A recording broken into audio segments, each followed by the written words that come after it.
Yang mana ada kitab, buka muka surat 35 kita nak baca hadis yang ke-14, mati syahid. Bismillahirrahmanirrahim. Kita berhenti pada bulan 3 hari bulan 3 itu ni. Sebelum kita kena PKP tu, lah saya mai kat tuan-tuan 3 hari bulan 3. Bismillahirrahmanirrahim. An Ubadah bin Samit radhiyallahu anhu 'an an-nabiy sallallahu alaihi wasallam qala qala Rasulullah sallallahu alaihi wasallam inna lisyahidi 'inda Allah sab'a khisal an yughfara lahu fi awwal duf'atin min damih wa yara maq'adahu min al-jannah wa yuhalla hullatal iman wa yujaru min 'adzabil qabr wa ya'manu min al-faza'il akbar ويوضع على رأسه تاج الوقار الياقوته منه خير من الدنيا وما فيها ويزوج 72 زوجة من الحور العين ويشفع في 70 إنسانا من أقاربه أو كما قال رواه أحمد. Daripada Ubadah bin As-Samit radhiyallahu anhu, daripada Nabi sallallahu alaihi wasallam bersabda. Nabi kata apa dia tuan-tuan? Nabi abang, sesungguhnya Nabi kata Allah memberi 7 perkara kepada orang yang mati syahid.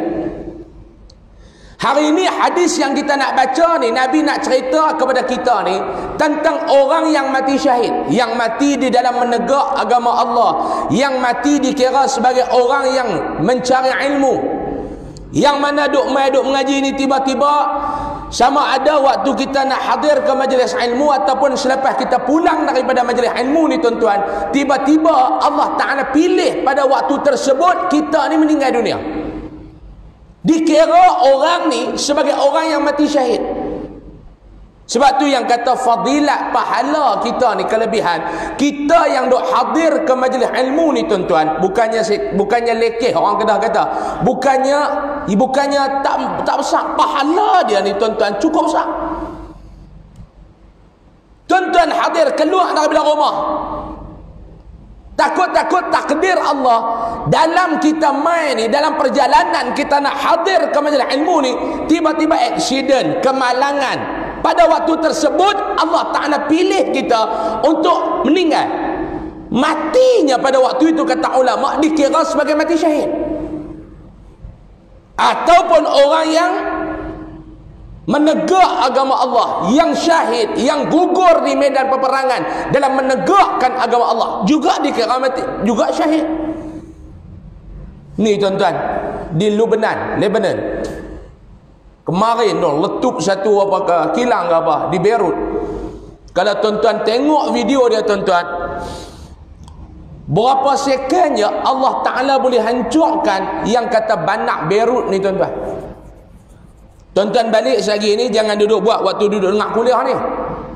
Kalau tuan-tuan duduk search waktu lah, saya tak reda dengar kuliah tu. Masa dah tak panjang tuan-tuan duduk kelebek main datang tu pula lagi duduk tengok Lebanon. Balik lagi ni, tuan-tuan kan duduk risau kuliah kita sampai waktu Asya. Kira kuliah lepas PKP norma baru ni tuan-tuan pun tak sempat nak tidur. Bukan kata norma baru kuliah habis awal, ustaz yang nak main lewat sebelum ni pun sampai awal. Saya hari ni paling awal pada tuan-tuan, pukul 7 sampai dah. Pagar pun tak buka lagi, saya sampai dah tadi ni. Ni yang kata norma baru. Tidak tuan-tuan, biru muka, tunggu baru saya sampai.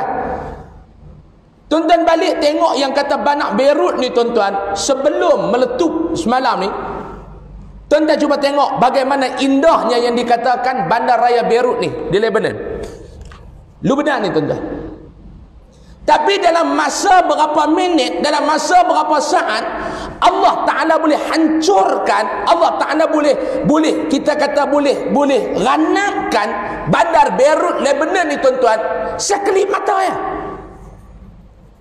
Tu yang kata innama amruhu idza arada syai'an an yaqula lahu kun fayakun.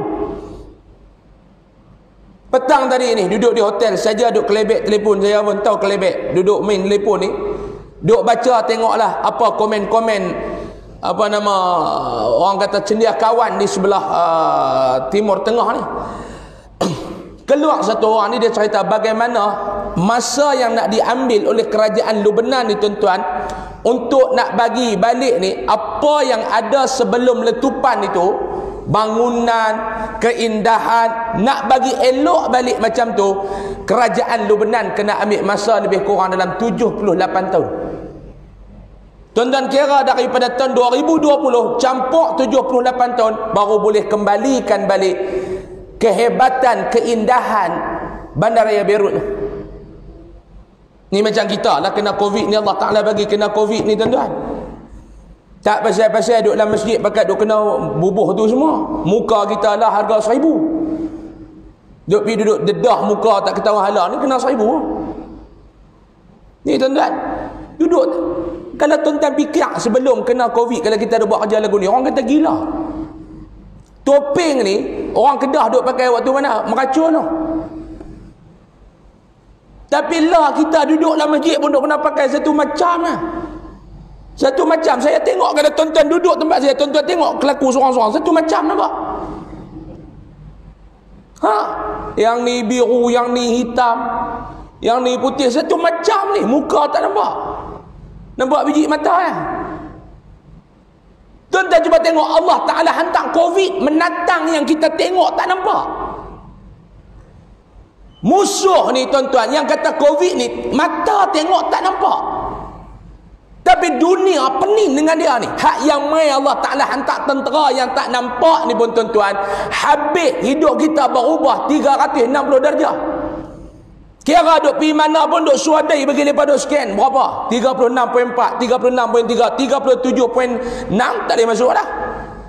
Duk kena tulis nama pula. Kena tulis nama. Saya baru ni pergi satu kedai orang bukan Islam ni lah. Satu kedai Cina ni. Masuk kedai Cina ni. Dia suruh duk tulis nama lah. Di sana dia scan QR code tu, tak ada lagi orang kampung ni jenis tulis nama. Duk tulis, saya pun buka buku tu, duk tengok nama-nama tu. Saya nombor 38, hak nombor 36 tu. Tuan-tuan tahu nama apa? Kepala bapak hang, dia tulis tu. Dia tulis kepala bapak hang 36.3, dia pun nombor telefon. Saya pun duk kata ni. Tu saya pun tulis, mai keluar tu orang. Dia kata, "Ustaz, tu yang kepala bapak hang tu saya." Saya kata, "Awak yang Pak Long tulis ni?" Dia kata, "Aku tengok muka Cina ni aku meluat." Dia kata, "Lah kali tulis kepala bapak hang." Pergi mana duk kena tulis nama? Pergi mana duk kena tulis nama? Tuan-tuan, ni bukan Allah Ta'ala baru hantar tentera. Tuan-tuan cuba tengok Beirut ni tuan-tuan, 15 sekonnya kita tengok video tu, 15 sekon ranap satu bandak Beirut. Minta simpang, jangan duk hantar mai kat Malaysia macam tu. Dahlah kita ni dihimpit dengan derita kesihatan ni tuan-tuan dah ni. Dengan pengangguran yang makin meningkat, ekonomi lembab. Nak bangkit balik ni tuan-tuan bukannya satu benda yang mudah tuan-tuan. Sebab tu yang kerajaan duk minta kepada kita, duk rayu, jagalah SOP, jagalah SOP. Bukan ada apa, nak jaga tak mau benda ni kena gelombang kedua, gelombang ketiga macam mana negara-negara luar. Tuan-tuan cuba tengok bila gelombang kedua melanda Australia, apa jadi tuan-tuan? Kena lockdown kali yang kedua. Kita kena lockdown kali pertama tu penat. Berapa ramai orang yang menganggur, hilang kerja. Tuan-tuan duduk di Selangor mungkin terasa, tapi tak tahu. Tuan-tuan pergi ke Kedah, tuan-tuan terbang pergi ke mana? Tuan-tuan pergi ke Langkawi. Tuan-tuan cuba tengok, menganggur ni tuan-tuan, hampir setengah penduduk Langkawi tak ada kerja. Isteri kerja mana? Isteri kerja hotel. Suami duk bawa speedboat dekat Sungai Kilim, Tanjung Ru, duk bawa orang pergi tengok laut. Lah pelancong tak ada tuan-tuan, luar negara tak masuk. Ada apa pelancong Malaysia happy baru ni, dia pergi terang mana sangat tuan-tuan. Habis kuat dia masuk group, dia beli pinggan 3-4 biji, dia keluar balik. Hak duk bawa speedboat kerja hilang suami. Bini yang duk kerja di hotel. Hotel pun tuan-tuan, hak semalam 2,000 tinggal 200. Semalam 2,000, tinggal 200. Tuan-tuan pergi hotel Meritus Pelangi, tuan-tuan pergi mana lagi? Pilah tuan-tuan, pilah hotel-hotel mahal di Langkawi. Hak semalam 2,000, lah tinggal 200. Saya pergi tanya ni, semalam 2,000 tinggal 200 ni boleh buat sale ke macam mana? Dia kata, ustaz, kira buat ni tak mau bagi hantu duduk dalam bilik ya. Jual tu dia kata, kalau nak ikut, nak maintain tak lepas, tapi tak mau bagi hantu duduk dalam bilik ya. Di bandaraya KL kita ni tuan-tuan, banyak mana hotel tak buka, hilang kerja. Sebab tu jangan duk sombong dengan Allah Ta'ala ni. Jangan duk besar diri dengan Allah Ta'ala ni. Kita ni tak ada apa tuan-tuan. Sekali Allah Ta'ala uji, tak termakan kita. Covid ni tuan-tuan fikir, mujung Allah Ta'ala tak bagi dia berjangkit melalui udara. Tidak mampu kita tuan-tuan. Sedut dia masuk, kena. Sedut dia masuk, kena. Sedut dia masuk, kena. Tuan-tuan nak buh datang apa? Bubuh hak ni pun tak lepas. Tu pun cara kita kata jaga SOP, dia tutup. Dia tutup tangan tu, dia buka hidung. Tak guna. Tu baru duk bersentuh, bersalam, dia lekat. Kalau ni tarik nafas, dia lekat, dia boleh berjangkit melalui udara, tuan-tuan nak buat apa? Allah Ta'ala dia bagi, dia ada lagi, orang kata dia ada lagi bahagian kasih dan sayang pada kita. Dia ada lagi sayang pada kita. Lah tuan-tuan boleh pakai ni, tuan-tuan dua keluar hidung ni apa? Tak apalah, dua keluar hidung. Dia kata nak buat jenah, penat saya. Dia kata duduk tandu, dia kata menyawa tak lepas, tarik begitu. Tuan-tuan bayang kalau dia boleh daripada hidung ni boleh sedut masuk, mampu tuan-tuan. Bukan kata tuan-tuan dengan saya mampu. Tu pun tuan-tuan, dia punya sanitizer duk bubuh ni jaga habis. Jaga habis, duduk kedai makan pun dia beralih satu macam, tengok orang takut. Ni yang kata tuan-tuan, jangan duk sombong dengan Allah Ta'ala. Balik-balik, orang yang mati syahid, Allah Ta'ala bagi dekat dia 7 kelebihan. Apa dia? Yang pertama kata Nabi, diampunkan segala dosanya pada titisan pertama darahnya. Orang yang mati syahid, kata Nabi, yang pertama Allah Ta'ala bagi apa dia? Allah ampun dosa dia bila titisan pertama darah yang gugur di atas muka bumi ni, pada titisan, titik yang pertama tu, Allah ampunkan dosa. Sama dengan kita buat korban kemarin dulu ni. Yang buat korban, masjid buat korban macam ni. Tak buat no? Tak payah dengan Covid ni. Banyak tempat tak boleh buat. Kami buat dah tak banyak tahun ni. Yayasan Aryadah buat tahun ni 13 ekor. Tidak setiap tahun 20, 18, 20 tahun ni kurang tinggal 13 ekor. Sama. Darah yang pertama jatuh binatang korban tu, Allah tak ampun dosa orang yang masuk. Ni tuan-tuan yang kata mati syahid ni. Ni yang pertama Nabi kata. Yang kedua, diperlihatkan tempat tinggalnya di dalam syurga. Allah Ta'ala bagi kepada orang yang mati syahid ni pada tuan-tuan, waktu dia mati Allah Ta'ala tunjuk kepada dia balasan syurga, nikmat di dalam syurga untuk hang nanti ni duduk dalam sana, nikmat. Duduk dalam syurga tuan-tuan, sebab tu banyak kali saya sebut dalam kuliah-kuliah saya ulang balik. Bila duduk dalam syurga ni tuan-tuan, derita ni tak ada dah. Tuan-tuan duduk atas dunia, derita ni macam-macam. Syurga ni bukan tempat derita, tetapi tempat nikmat. Inna ashabal jannati al-yawma fi syughulin. Surah Yasin, tuan-tuan duk baca malam Jumaat. Inna ashabal jannati al-yawma fi syughulin fakihun. Tu, hum wa azwajuhum fi dhilalin 'ala al-ara'iki muttaqi'un tu. Ayat tu tuan-tuan duk dengar kan? Inna ashabal jannah. Allah Ta'ala cerita geng syurga nanti duduk dalam syurga macam mana. Inna ashabal jannah, sesungguhnya penghuni syurga nanti bila duduk dalam syurga ni maklum, bila duduk dalam syurga ni maklum, duduk mereka dalam keadaan yang macam mana? Syughulun fakihun, sibuk di dalam menikmati segala nikmat yang telah Allah sediakan kepada mereka. Ni penduduk syurga. Tuan-tuan, derita sudah tidak ada di dalam syurga. Yang tuan-tuan derita atas dunia ni, derita dengan penyakit, derita dengan keluarga punya masalah, derita dengan kewangan, derita macam-macam derita dia ada. Ada orang duit kupang dia banyak tapi dia derita kot mana pula? Penyakit. Duit banyak dalam bank ni, kira ni sampai pegawai bank ni mebai, marah tak nak kira sebab banyak sangat. Bab duit jangan duk sembang apa dengan dia. Kita sembang bab duit dia marah. Dia kata aku bukan nak tanya apa. Hampa habang banyak mana aku bayar. Tapi dia ada masalah macam mana? Masalah penyakit. Masalah penyakit. Ramadan baru ni tuan-tuan. Ramadan baru ni. Satu orang duduk dia ustaz, dia call saya. Dia kata, "Ustaz." Ya, saya kata, "Boleh tak ustaz main rumah saya?" Dia ustaz. Saya pun pergi rumah dia, dia ustaz. Satu orang ni, dia ni dulu buat, dia bekas cikgu, lepas tu dia berhenti cikgu, dia buat bisnes. Jaya lah bisnes dia, jadi orang kaya lah. Dia ustaz tu, dia antara orang kaya ustaz.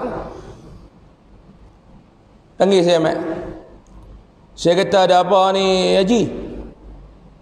Dia kata, "Ustaz, terima kasih yang pertama boleh main rumah saya. Saya pun duk tengok ceramah ustaz dalam handphone," dia kata, "dalam YouTube." Dia buat keluar envelope, dia kata, "Ni ustaz, saya nak wakaf dekat yayasan ustaz." Satu sampul. Sampul kedua ni, saya duk tengok ustaz duduk berjalan, duk bantu orang apa semua dalam bulan Ramadan ni, orang hak terkandas apa semua ni lah, masalah Covid. Satu sampul. Dia duduk atas kursi roda. Saya kata, "Umur berapa dah, Haji?" Dia kata, "Umur saya ustaz baru 66. Ni yang duduk atas kursi roda ni pasal apa?" Dia kata, "Stroke ustaz 15 tahun dah.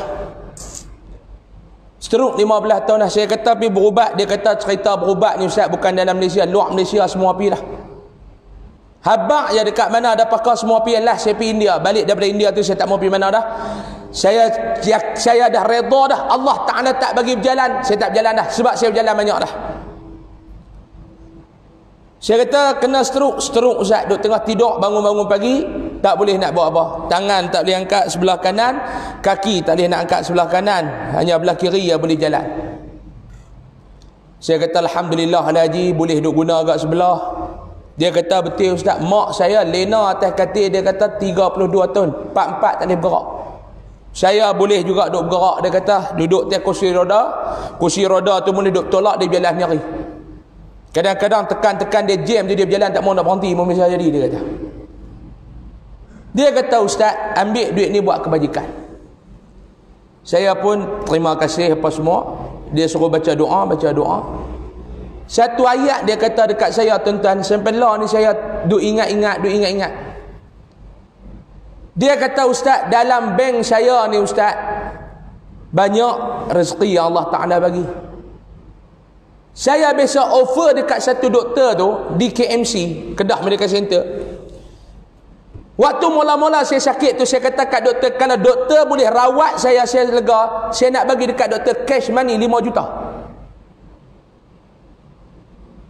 Dia kata dekat doktor tu. Kawan duit banyak tuan-tuan, duit tak tahu nak buat apa. Bukan macam kita tak tahu nak buat apa sebab tak ada duit.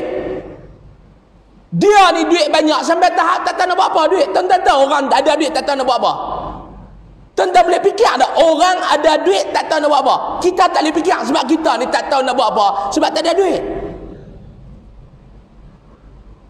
Kawan kena seruk, dia kata dekat doktor tu. Dia kata, "Doktor, kalau doktor boleh rawat saya lega, saya nak bagi kat doktor 5 juta cash." Saya duk ingatkan dia nak kata, "Ustaz ambil ayat ni, Ustaz Jampi mau lega, saya bagi 5 juta. Lega tuan-tuan. Tapi dah dia dah redha dah.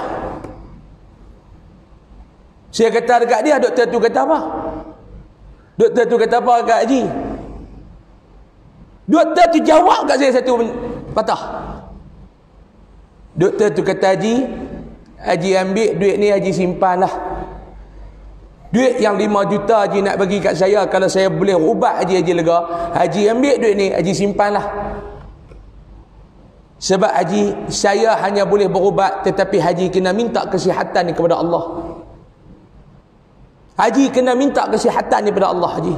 Nabi ajak dalam hadis Haji, Nabi kata kalau sakit sedekahlah banyak-banyak untuk rawat penyakit kamu. Doktor tu kata kat dia. Dia kata, "Ustaz, perkataan doktor tu dia cucuk masuk dalam." Masuk dalam. Sebab tu saya sekarang tak kira saya nak sedekah ya Ustaz. Saya kata betul Haji, doktor tu cakap betul. Betul doktor tu cakap. Betul tuan-tuan. Sebab tu kata dakwah doktor ni lebih hebat daripada dakwah ustaz. Doktor cakap, tuan-tuan berani duduk tengkak dengan doktor. Doktor kata ni Haji, ambil ubat ni balik makan sehari 3 kali. Jangan 3 hari sekali. Sehari 3 kali. Ada tuan-tuan boleh kata doktor ni ambil mana ni hadis sahih lah. Boleh tanya doktor lagu tu tuan-tuan. Ustaz ceramah ni tuan-tuan macam-macam tuan-tuan jawab. Tambah tuan-tuan duk pekan binatang ni pula duk kumit mulut kan dia nampak. Apa ustaz ni? Taulih ada dia lagu tu. Doktor tuan-tuan ada tanya taulih tak ada. Sebab tu doktor ni tuan-tuan kalau dia dakwah masuk ni. Haji, saya bagi ubat kat Haji. Haji balik doa banyak-banyak nak minta ke Allah, insya-Allah. Lepas tu saya pun nak balik, dia bagi ayat. Dia kata, Ustaz, tolong baca-baca sikit. Tapi dia tak offer 5 juta tu. Dia kata, Ustaz, baca lagi ayat ni. Allah Ta'ala uji, tuan-tuan. Duit banyak tapi derita kot mana penyakit. Kita pula sihat, duit tak ada. Ni, kita pula sihat, duit tak ada. Itu yang pertama. Yang kedua dia kata kat saya itu yang tu saya pun jadi terasa juga. Dia kata, Ustaz, ambillah duit ni buat kebajikan. Dia kata, saya duk simpan pun dulu Ustaz. Duk kata nak pergi haji. Duk simpan duit ni nak kata nak pergi haji. Duk kata saya pun duduk simpan ni duk kata nak pergi umrah tapi Allah Ta'ala tak izin Ustaz. Tak tahulah saya pun doa tak elokkan niat saya tak elok. Setahun duit duk ada tapi nak pergi umrah ni duk tunda. Setahun, tunda pula setahun, tunda pula setahun, tunda pula setahun.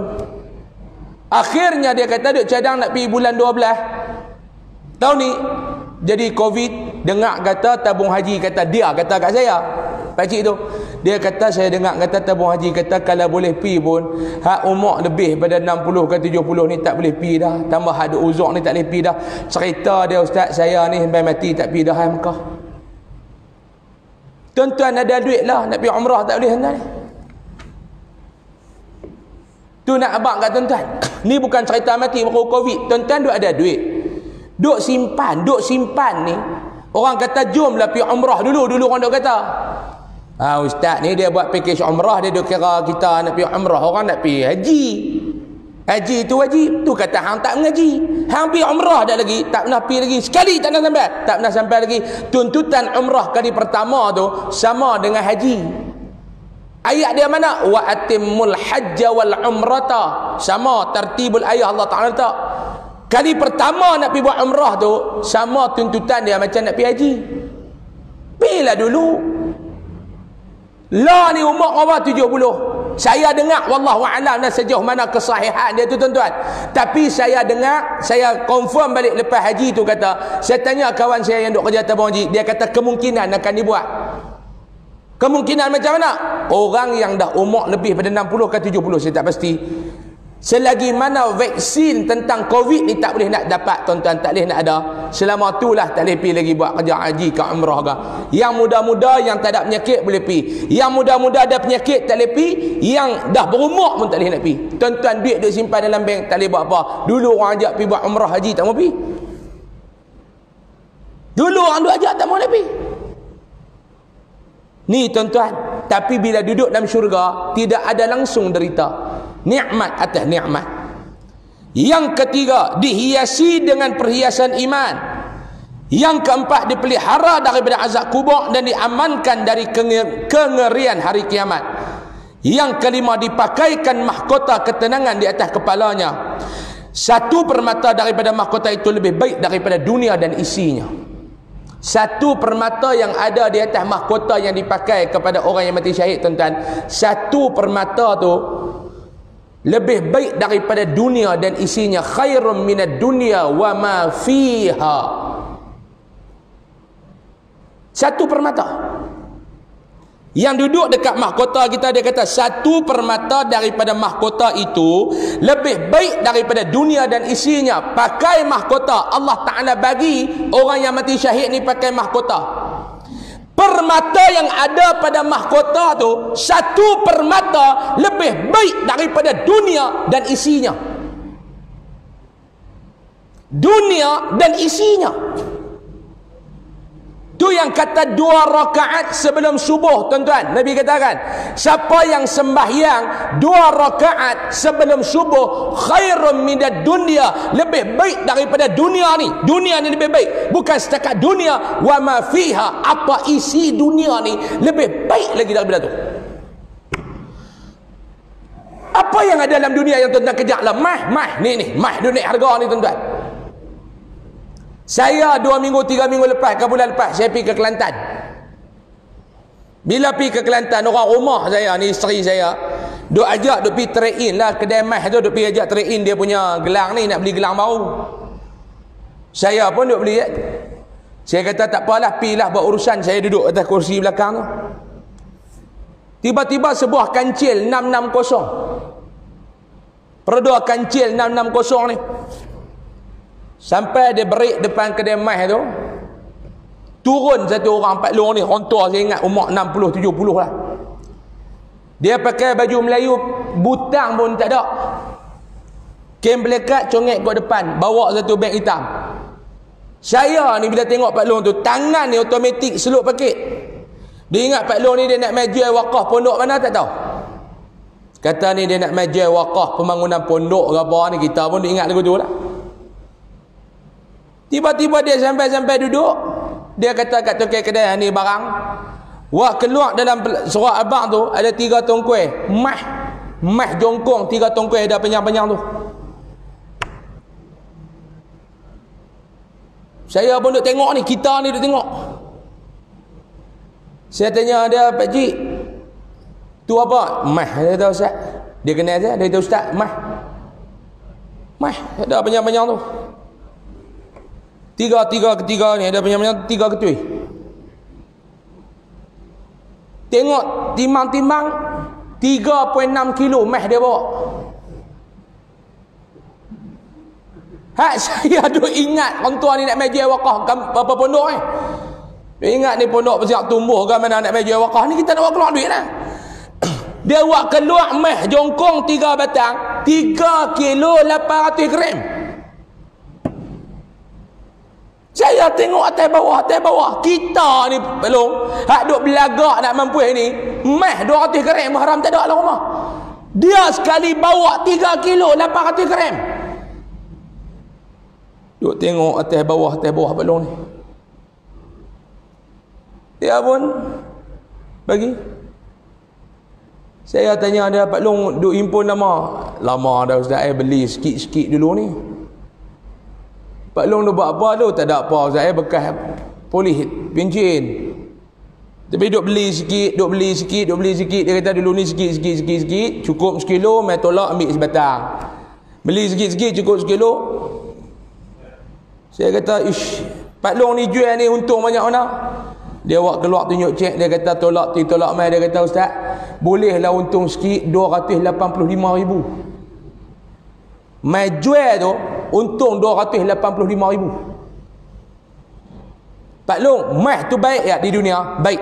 Tapi Nabi kata hang semayang 2 rakaat sebelum subuh lebih baik daripada tu lagi.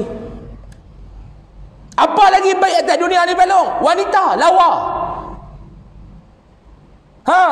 Pak Long tidak, orang perempuan ni Pak Long baik dah atas dunia. Baik, ni maklum duduk belakang pintu tu. Baik dah atas dunia ni wanita, ya.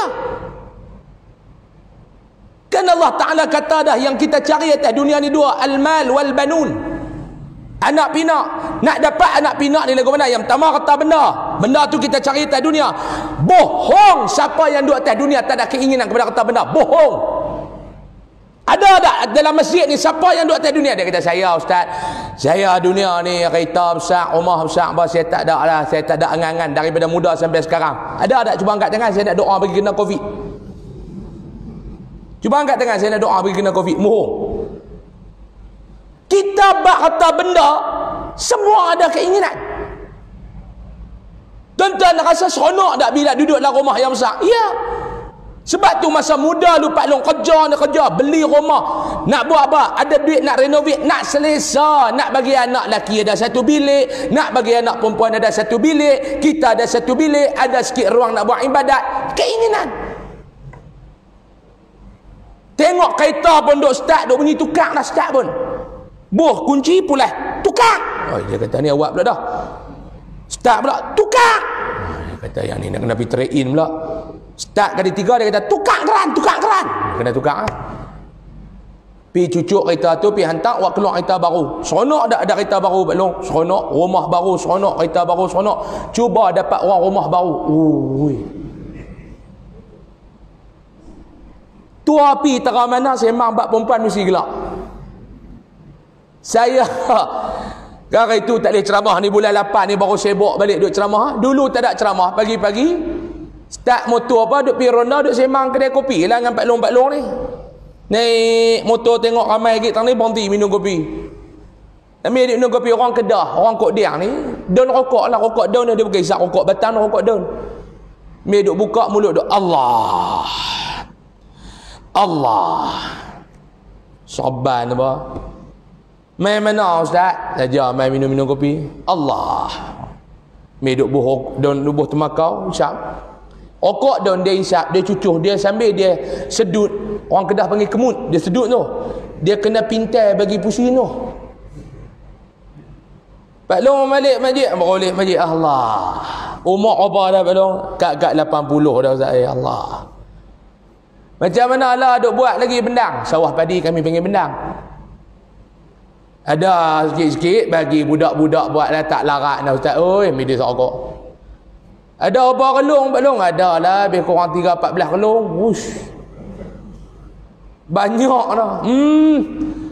Hak arwah pak lagi, arwah pak mentua lagi, tampok-tampok ada 3-14 kelung. Tak buat dah benda. Allah tak, oi, nak buat apa, nak tuk kaki, nak pergi tengok tu pun tak larat. Tuk kaki tu makna nak tuk langkah. Nak buka langkah, nak pergi tengok tu pun tak larat. Nak tuk kaki, nak pergi tengok pun tak larat. Allah. Tambah nak pergi meracun, Allah, bukan mati dalam bendang tu. Tak larat dah, tak larat dah, tak larat. Sembang bak nak buat bendang tak larat. Kata tu di rumah-rumah, tak dah lah bagi lepas tak larat. Semua tak larat. Saya tanya satu lagi. Kalau Mak Long izin nikah seorang lagi larat tak? Dah tanya buat bendang tak larat, ajak pergi sana tak larat, ajak pergi sini tak larat. Saya kata Pak Long, kalau Mak Long bagi menikah seorang lagi umur 36, larat tak?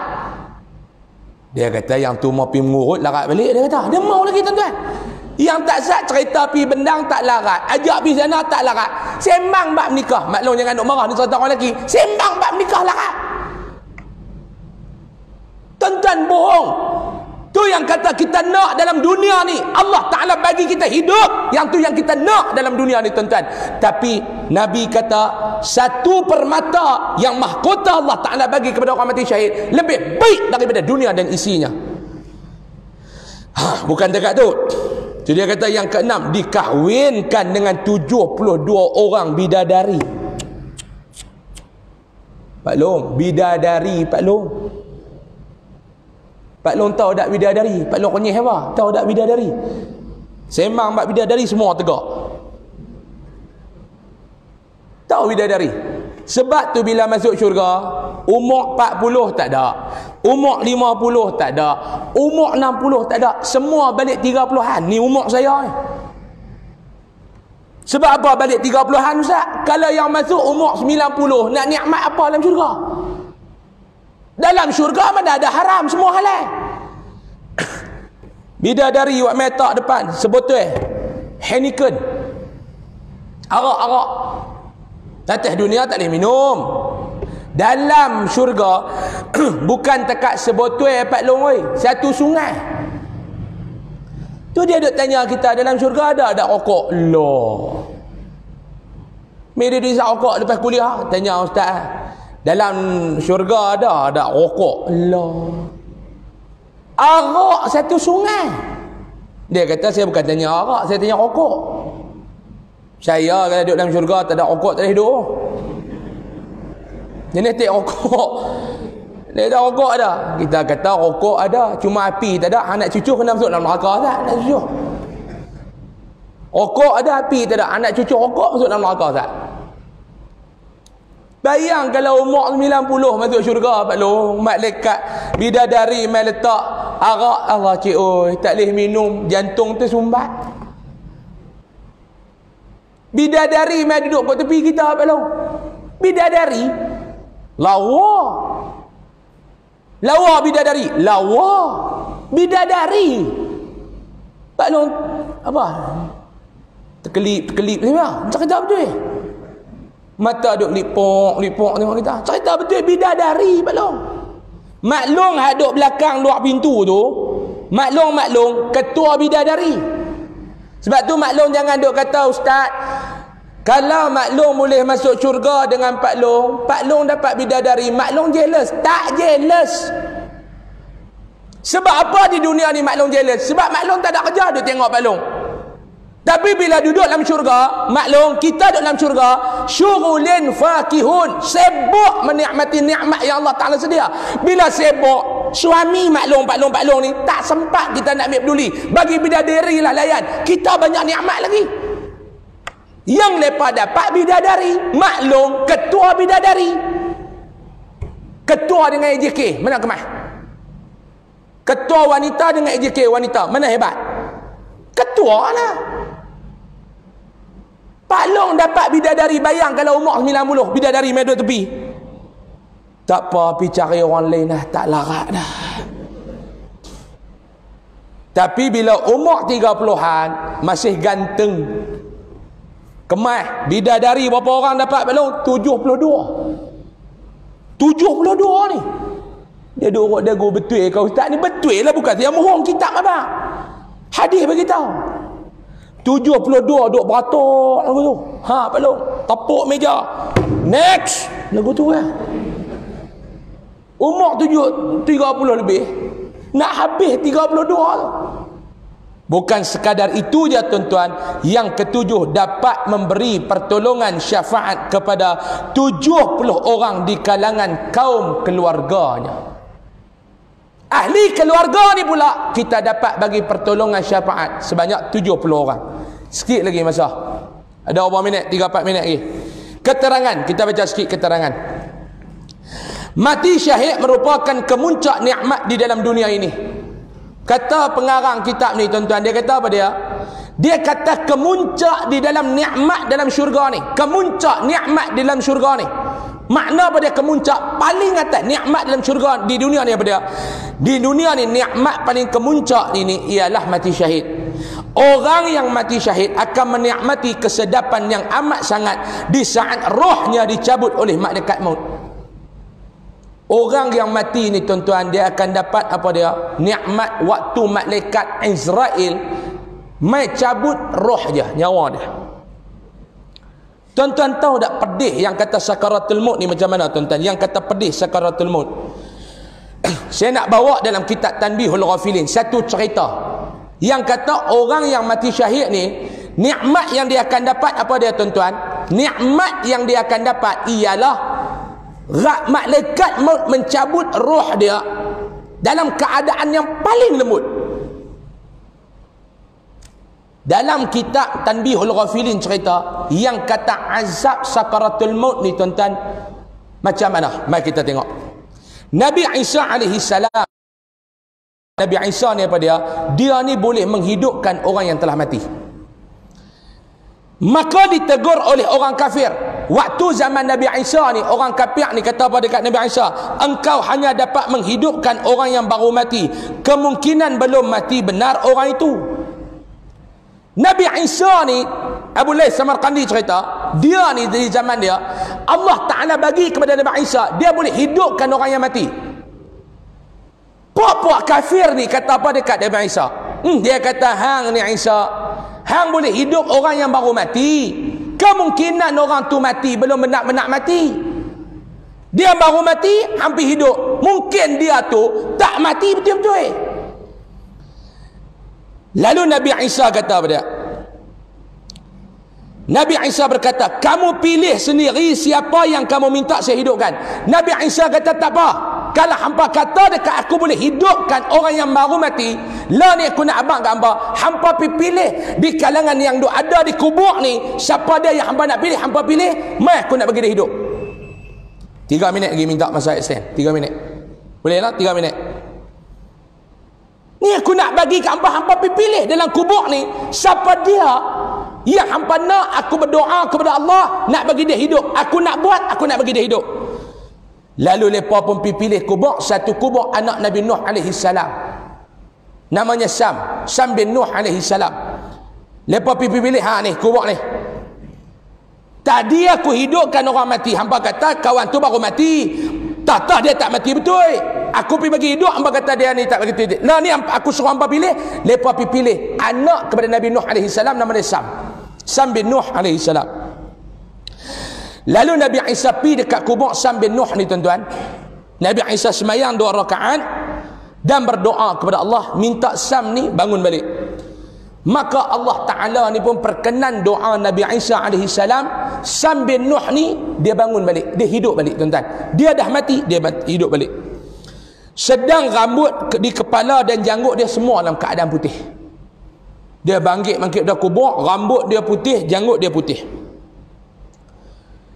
Lalu Nabi Isa alaihi salam tanya kepada dia, awak hang ni jadi beruban janggut habis putih ni pasal apa? Sebelum kamu mati, kepala kamu ni rambut tak putih, janggut tak putih, hitam. Tiba-tiba duduk dalam kubur, rambut boleh jadi putih, janggut boleh jadi putih. Pasal apa? Lalu jawab Sam bin Nuh yang baru hidup balik tu tuan-tuan, dengan izin Allah, dia kata apa dia? Aku duduk dalam kubur ni, aku dengar panggilan untuk aku keluar. Mungkin ada satu suara kata, "Hei Sam, bangkitlah kamu, keluarlah kamu daripada kubur."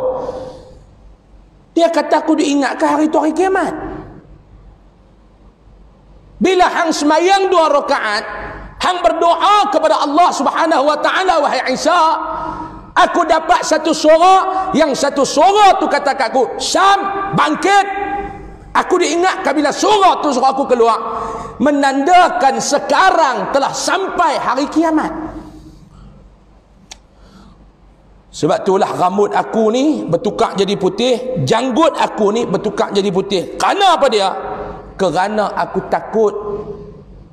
Takut pasal apa? Takut untuk bangkit.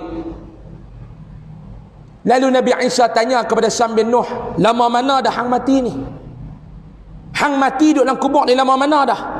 Apa jawab Sam bin Nuh? Aku telah mati. Masa Nabi Isa baca doa tu dia bangkit. Sam bin Nuh kata, aku telah mati selama 4,000 tahun yang lalu. Tetapi wahai Isa, sampai sekarang aku masih merasai pedihnya mati itu, tak habis lagi. 4,000 tahun mati tuan-tuan, tapi pedih azab sakaratul maut tu sampai saat itu Sam bin Nuh masih merasainya. Sebab tu orang yang mati syahid, Allah Ta'ala bagi dia ni ringan azab sakaratul maut, kata Tok Syekh kita dalam kitab tu. Lalu Allah Ta'ala berfirman, insya-Allah kita akan sambung pada bulan hadapan, ayat surah Al-Imran ayat 169. Wallahu a'lam. Mohon maaf banyak-banyak tuan-tuan sebab masa tidak mengizinkan kita. Insya-Allah panjang umur, murah rezeki, kita jumpa lagi pada bulan hadapan. Wallahu a'lam. Tanda bilang tu.